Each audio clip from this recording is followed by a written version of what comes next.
Well, I was trained at University of Chicago, and the professors there believed very strongly in the power of good ideas. I've always believed in that. Just because an idea is thought good by some, it doesn't mean it'll be easy to convince others, even if it can help save the planet. Ideas like a carbon tax.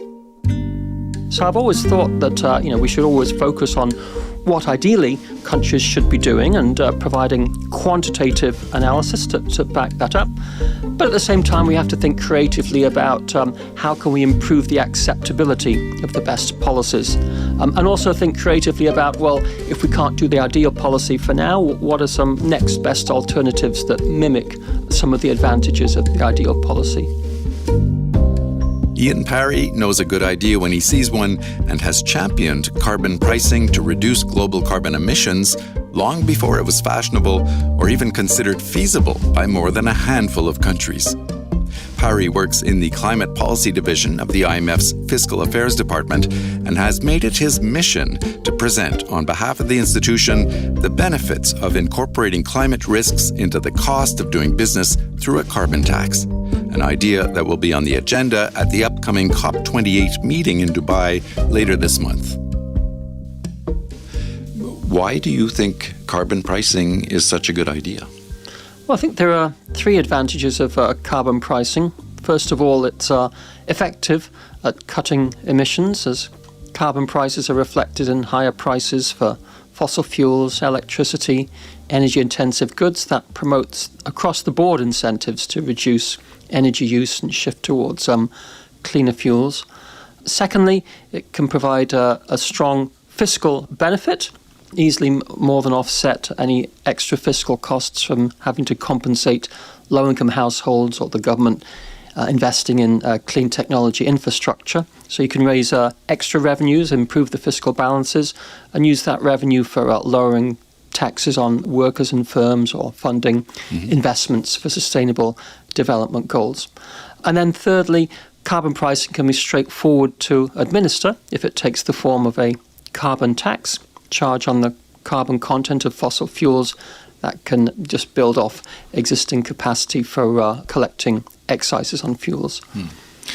So we talked about this back in 2019, and at that point, I guess it was the run-up to COP25 in Spain, I guess it was. But carbon pricing at that time was a concept that had started to gain some momentum, but it was a very hard sell for, I guess, a bunch of different reasons. Where do we stand today in terms of convincing 193 member countries that carbon pricing is, in fact, a good idea?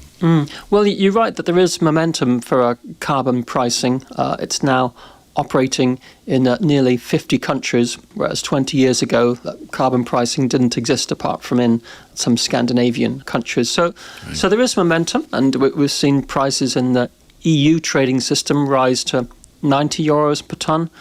Canada's phasing in a carbon price of 170 Canadian dollars per tonne. China's introduced a variant of emissions trading. There are a lot of other countries considering carbon pricing, particularly in Asia. But there's a long way to go, both in terms of broadening the coverage of pricing schemes and raising the prices. So at the moment, only a quarter of global greenhouse gases are subject to prices.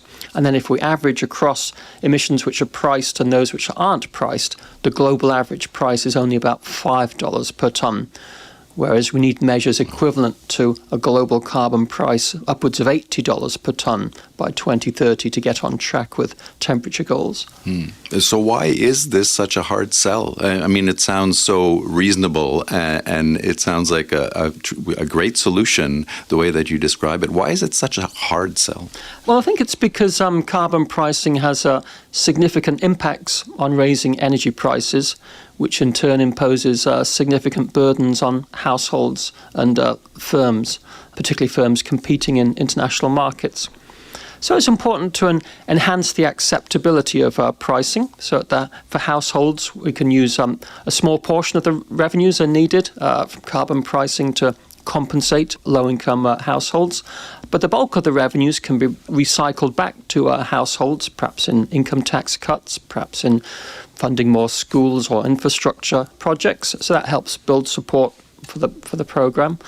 And then for firms, maybe some of the revenues that we collect from carbon pricing off industrial firms, maybe we could recycle those revenues back to firms to help them mitigate competitiveness impacts, or maybe combine carbon pricing with a border carbon adjustment, or ideally coordinate over carbon pricing with your trading partners so we're all acting together.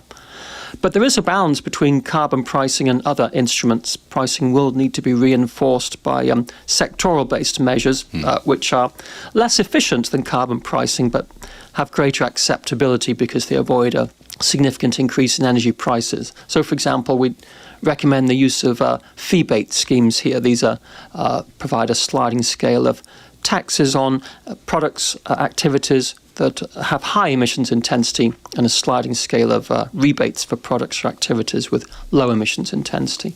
So essentially, the polluters are paying the price for polluting. Yeah. And, I suspect that there are certain countries, like I think the United States, that aspect is more difficult to sell, right, than in other countries. Yes, it's been very difficult to make progress on carbon pricing in the United States. It's also very difficult to project when it might become viable. If there's a serious debate about reducing budget deficits down the road, there'll be debate about, well, we need to either cut spending. What are you going to do? Cut defence spending or Medicare or Social Security?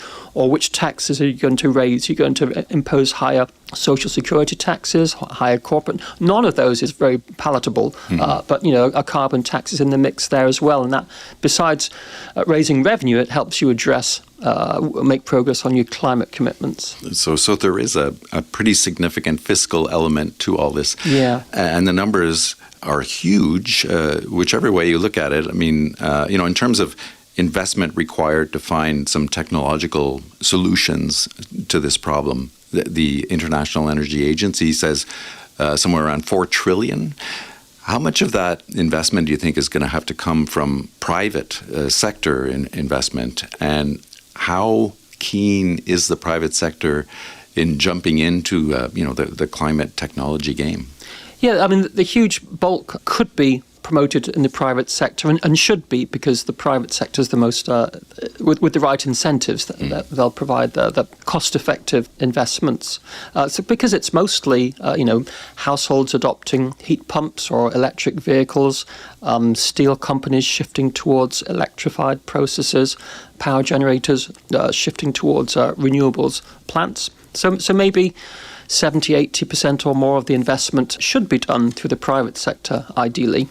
Wow. And much of the investment will be a redirection away from investments that would have occurred in fossil-based technologies or products towards clean products. So if we have the right price signal there to level the gap between the costs of clean technologies and fossil technologies, then that should promote this shift in investment away from fossil technologies to clean technologies. So in terms of trying to attract that private investment, when you look at the U.S., they passed, I guess it was earlier this year, the U.S. Inflation Reduction Act, or IRA as it's commonly called. Is this the kind of thing that countries should be doing? Or do you think, as a lot of people do, that this kind of thing is more of a risk to international trade in terms of protectionism? Well, I think on net it's a plus. It's going to significantly reduce emissions, and it's going to make the United States help them make headway on their pledge to cut emissions 50% by 2025, I think.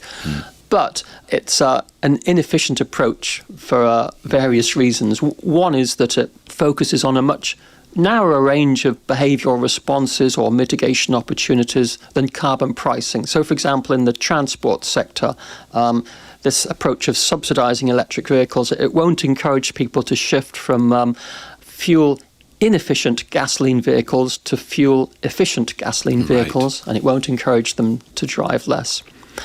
Secondly, it's fiscally costly, whereas carbon pricing would be raising revenues for the government and improving fiscal balances.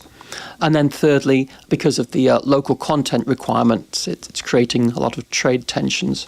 And so do you think that there's another similar, approach in Europe? Do you think that's a more effective way of getting there, or getting that private investment? Yes, I think that would strongly recommend the approach in the EU, where they have a very robust price on carbon emissions for the power and industry sector. And then they're transitioning towards a border carbon adjustment mechanism, which will enable them to maintain a robust price on emissions. So that's really created powerful incentives for firms in those sectors to shift to clean technologies.